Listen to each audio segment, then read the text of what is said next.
Hello, lovely people. Welcome to my Asian Readathon wrap up.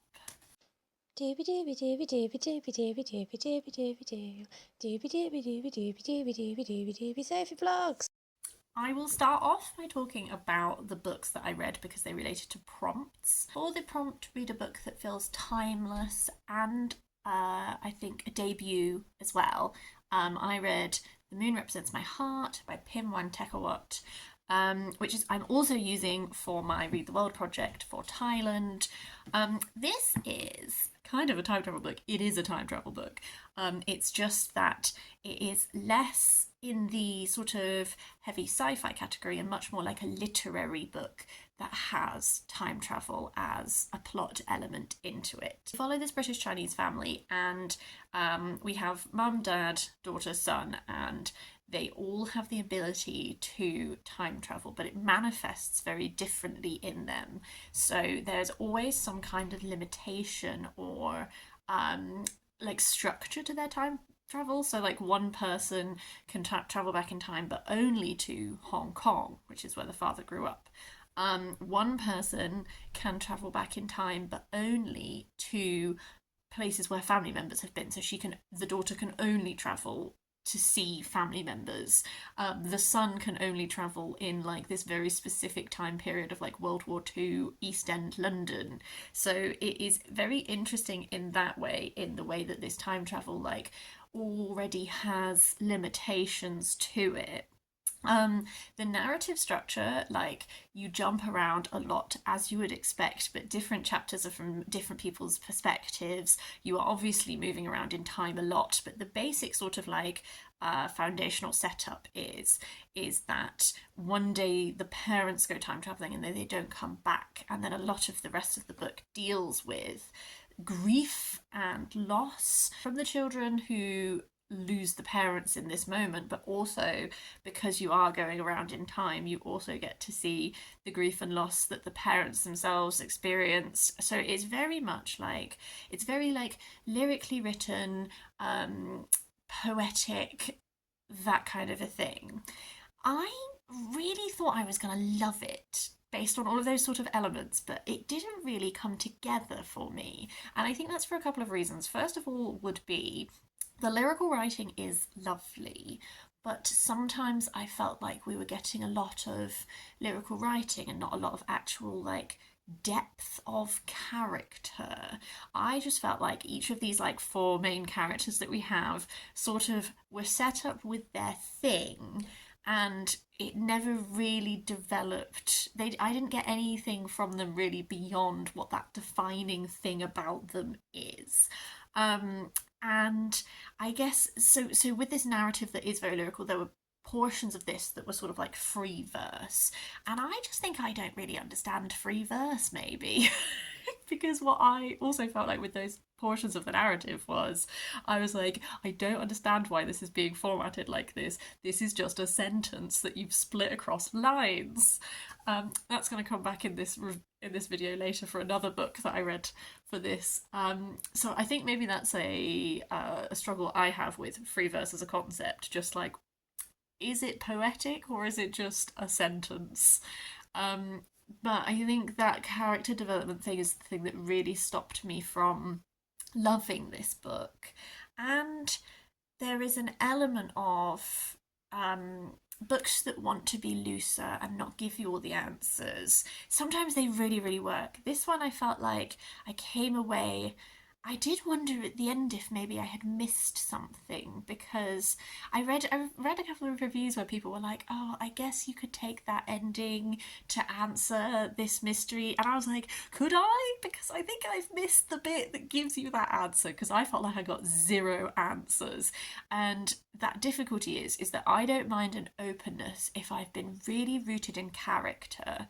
Um, but because I didn't feel like the character depth was there for me, similarly, that openness doesn't hit very well, because I'm just like, well, I just feel like read about a bunch of people that are very flat, and then I didn't get any answers to any questions.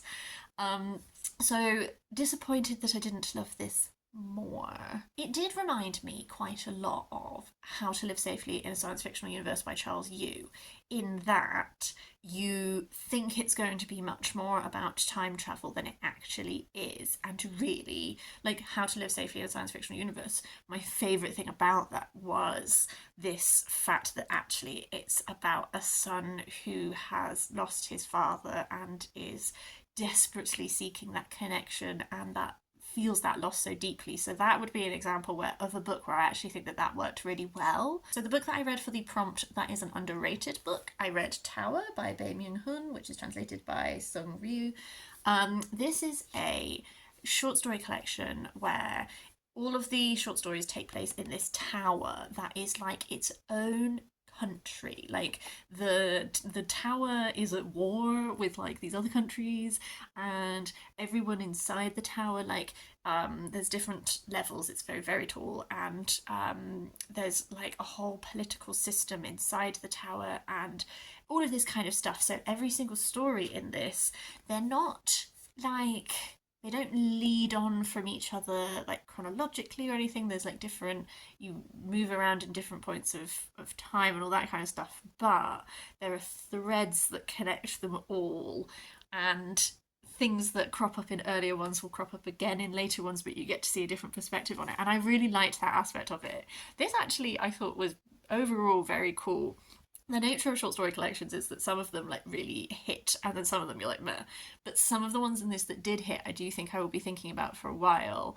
It has a really interesting like political commentary kind of thing going on within it, and there's a lot of recurrence throughout this of looking at stuff like power and who has access to power. Like the first short story in this is literally about trying to map out the nucleus of power within this tower, and they're trying to use this system, but they have this question of, there's this dog who's an actor and a celebrity, and do they count the dog as a sister, as a powerful person or not?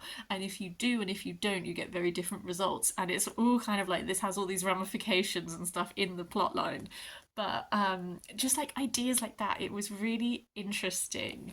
It's sort of told in a way that kind of felt, it's not that, in contrast to Moon Represents My Heart, this one is not very poetic. This one, I would say, is sort of that science fiction style where everything is a little bit straightforward and told quite matter of factly. Maybe reminded me a bit of oh, I really loved it. What's it called? Minsu Kang, of Tales and Enigmas. That's his short story collection, and that is similarly exploring cool ideas but in quite a matter of fact tone, because that one deals quite a lot with like scientific concepts and stuff to influence short stories.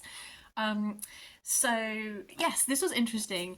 I would be interested. I know that there is. I know that he's done another collection that is maybe tangentially somewhat related. It had really mixed reviews, but I would be interested to read it, because this was one of those ones that has all these little like ideas and notions and stuff that I think I'm going to think about for a while after I've finished reading it. The final like prompt book that I read was for a book that, something along the lines of like, has something in it that you would like to have in your next life. So I went for Light from Uncommon Stars by Ryka Aoki, because the main characters in this are like violin prodigies, and I love music and I wish I was more talented at playing music than I actually am. This book is doing so many things. So, plot summary. Your main plot is about Shizuka, who is used to be an amazing violinist, and now she made a deal with the devil, and so she has to harvest the souls of 8 or 7, can't remember, oh, 7 violin prodigies. She's delivered 6 and she's searching for her 7th, but she has a time limit, because there is a point at which if she doesn't complete it, like, her soul has to go instead.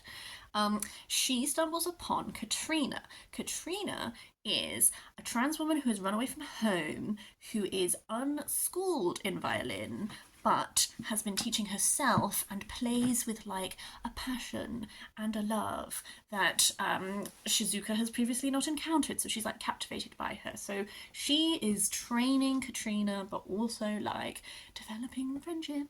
There is just another plot line that is where the love interest for Shizuka comes in, which is like this family of aliens who have fled the conflict that is around their homeworld and have come to Earth, and they are pretending to be a donut shop, and they're selling donuts and stuff occurs there. And then there is a third plot line, which is to do with this woman who is a violin repair woman whose family is very illustrious and who has been told her whole life that the secrets of the family are not for her because she's a woman and they can only be passed down to the men. So these are like sort of three plot threads. I will say I did enjoy this. This was a really fun read. Absolutely ripped through it. Very, very readable. I'm not convinced that all three of those plot threads either needed to be present, or I'm not convinced that they all came together quite how they could have. I don't know. It is a really fun read. I cannot emphasize that enough. Absolutely had a riotous time. I just at the end found myself a bit frustrated, I think, because there was just so much going on, and it meant that things which I felt needed like a little bit more interaction with sort of were just like, boom, we don't have time. So that has to do with there's like one person who does some, well, there's a couple of things.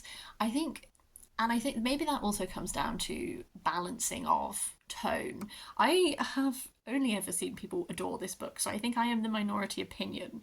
I did like it. What I struggled with is that I thought we would be reckoning more with this, like, sacrificing people to hell. Like, it is explicitly mentioned a number of times that the 6 people that Shizuka like mentored are writhing in torment for all of eternity. Like, that is a big thing, and I don't really feel like we really grappled with that with how this ends. I felt like we get a little bit of a rosy ending because we were weaving together this thing where it's like, yes, we want Shizuka to be like Ice Queen from hell, but also we wanted to have like a very sweet found family thing with like Shizuka and Katrina and all that kind of thing.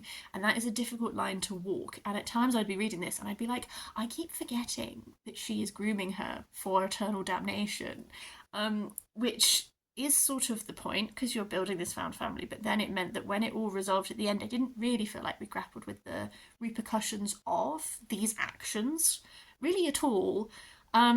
And there is another character who is like a very secondary character who is in one of these other plot lines, the donut shop plot line specifically, actually, if you have read it, you might know who I'm talking about, who does an awful thing that I also feel like is really not grappled with at all. So that's how I struggled with it at the edges, is that if I was like, turn brain off, have a lovely time, absolutely, fun read. What stopped me from really loving it was, like, I don't really feel like we really did anything with all the moral complexity that is in this. And that's a shame because I think that would have been very intriguing to try and grapple with a bit more. So it is fun, and oh god, the descriptions of music, beautiful. Like, really, I do love classical music. There's a lot of classical music that I really like, and so this made me I really felt the love in this. And food descriptions, if you are a foodie person, this would be a great book for Foodie February, because the descriptions of food, not just the donut shop, but like food, is throughout this, and it's divine. I would still say that if it has been on your radar and you've been wanting to read it, give it a go, because you might not be bothered by the things that I was bothered by. So moving on to just generally other things that I read for Asian Readathon, because I always try and pack my month. I listened to The 7 Moons of Maali Almeida, which is written by Shehan, Karunatilaka, and narrated by Shivantha, Wijesinha. I always try and make sure I include the narrator because sometimes I forgot to write it down, but not today. And this was I'm really glad I listened to this as an audiobook, actually. I only really knew about it because obviously it did win the book prize. Most of the audiobooks I listen to are just, I listen to everything on the library app, and so I just put holds on whims, and then I see what they're like. And this I really enjoyed. Maali Almeida has died, and he finds himself in like the afterlife, which is sort of like a processing, like holding place, and then he has 7 moons to make a decision about what he wants to do, if he wants to move on, if he wants to stay and become, if you stay, like, you get a bit corrupted and haunted, and there's like different options available for all of these things. And what he really starts doing is he is trying to solve who killed him. How did he die? He was a photographer, and he has some photographs which are quite important. And so it's like this unraveling this little mystery of what happened in his final hours, unpicking that. Also, because he's gay, he has this boyfriend that he's been in a long term relationship with, but he also has been playing the field a bit. So you get to see a lot of what it is like to be gay in Sri Lanka, and there's a lot of interaction with Sri Lankan politics, and that is very important to the different players in the story, and particularly because his role as a photographer was he did a lot of photographing conflict and that kind of thing. I really, really enjoyed this. I fully understand why it won the Booker. I thought it was a really intriguing book. It had a really cool interplay with like ideas of afterlife and all the different spirits he's meeting and the different, like, that kind of things. I really liked the unfolding mystery. I felt like the pacing worked really well in like when things are revealed to you, and how things get much more tangled before they get untangled. The narration is second person narration, so it's all you and that kind of thing, which I feel like is a really difficult voice to write from. But there are a few examples I would say that this one does it really well, and also stuff like the 5th season did it really, really well. So it's a narrative voice that, if it's done really well, I do actually have a real soft spot for it. I also read The Gilded Wolves by Roshani Chokshi. This was my first Roshani Chokshi, actually. I enjoyed it. I'm not sure I'm going to read the rest of the trilogy. This is book 1 of a YA trilogy that is set in like La Belle Epoque in Paris, and we follow this little cast, and they do like heists. There's these things called, there's like houses. Our main character is was supposed to be head of a house, tricked out of his legacy, blah blah blah, vengeance. Each person in the crew has like a reason why they're there. They need to do this big heist, and shockingly things don't always go to plan, and maybe there's this mysterious old house that used to exist is doing some rumblings and all that kind of stuff.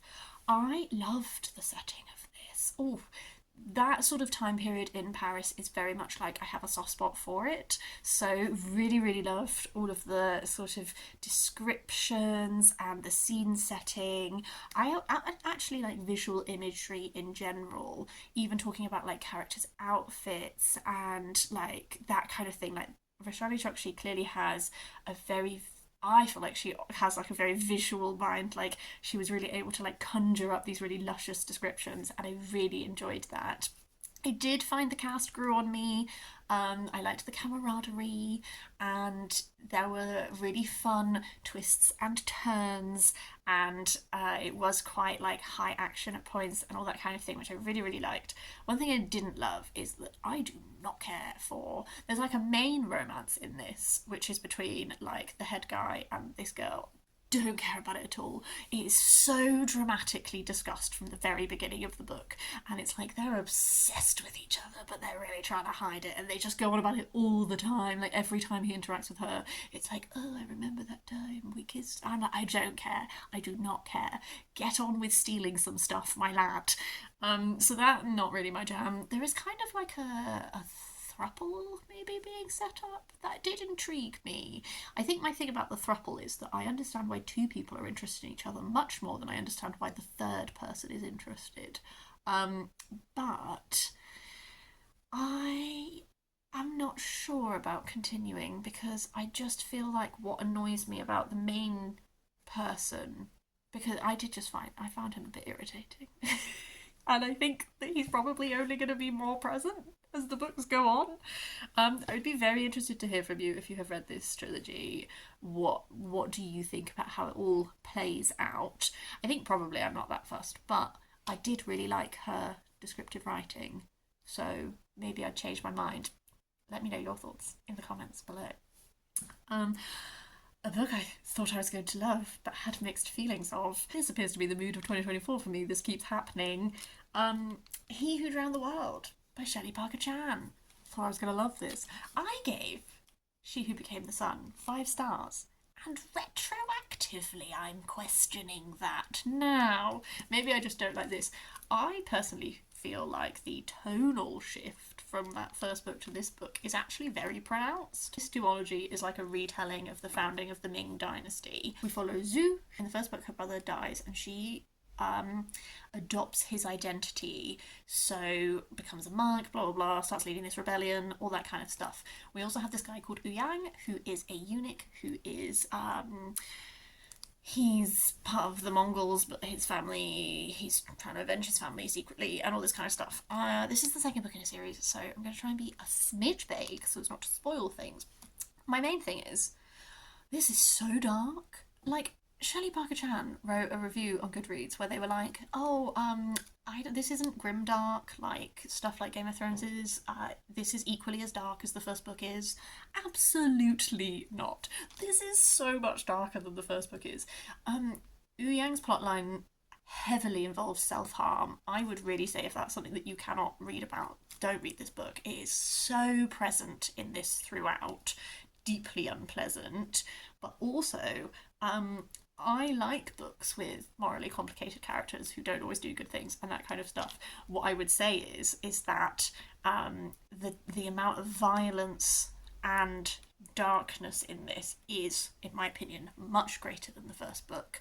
In a way that at times just made it feel like an absolute slog. Like political machinations. So there were parts of this that I did really like because I like scheming. I think maybe it just felt like it kind of took a really long time for things to happen.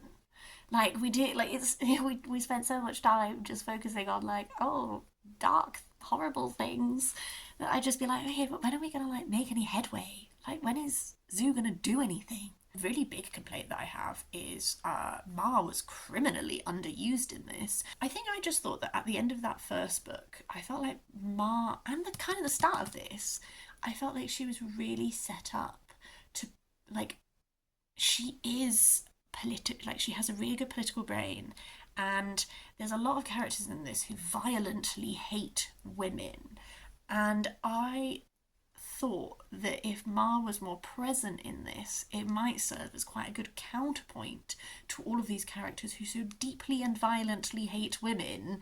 And like Ouyang, as part of his whole character arc, like he fundamentally like hates women because of how he is frequently defined as a eunuch and all that kind of stuff. And I get that for his character. I think it would have been really great to have Ma more present in it as just a counterpoint to be like, no. And also like to have, I don't know, like the first book was really sold as like sapphic trifecta, and I'm just like, that wasn't really here though, was it? Like, she gets moments, don't get me wrong. I just really missed her from the narrative. And I don't know, I'm not great with really dark fantasy. And if I had known how dark this was, I probably wouldn't have bought the shiny hardcover, frankly. I don't know. I don't feel like I was very clear with that because it's one that I'm muddling out. Because I don't think it's awful. I gave it 3 stars because I do think that there are really well done aspects to it. And I think probably it is exactly what the author set out that they wanted it to be. I feel like the cohesion between the first and second book are not there for me, and I found myself really struggling at times. And then there would be portions where I'd get really back into it, and then there'd be portions again where I was like, what? Nothing's happening. Okay, the final book that I read was Poukahangatus by Tayi Tibble, which is a poetry collection that is a lot to do with like semi-autobiographical, exploring her perspective as a Maori woman, like a young Maori woman, because May is Asian Readathon because it is Asian American Pacific Islander Awareness Month. So I wanted to make sure I read some Pacific Islander writing as well. I always try and fit something in. This is where my difficulty with free verse comes back in. I think that this is a great poetry collection to exist. I can see that lots of people connect with it a lot. That is brilliant. I struggle with poetry that reads just like sentences but split at random points. That is something that I really struggle with because I think what I come to poetry for a lot is like rhythm and that kind of thing. Like I really like poetry that has like a really, I like to speak it aloud and have like rhythm play like a really strong part in it, I think. And that this doesn't really have that. There are certain poems in this that I think will really stay with me. I think potentially as well because I am a bit older than she is. Like a lot of it feels very youthful, not in a bad way, but in a way where I can see why lots of young women really connect with it. Like I struggle to connect to this on sort of like a personal, emotional kind of level. It's just one of those things. Like not all poetry collections work individuals, but I don't think it's a bad poetry collection, and there are lots of people that really connect with it, so that's great. That's everything that I read for the Asian Readathon. I would love to hear your thoughts. If you have read any of these, please do leave a comment down below. Otherwise, if you have recommendations or things that you read this month that you really loved, please do let me know as well. Otherwise, I hope you're having a really lovely day, and I'll see you next time for something different.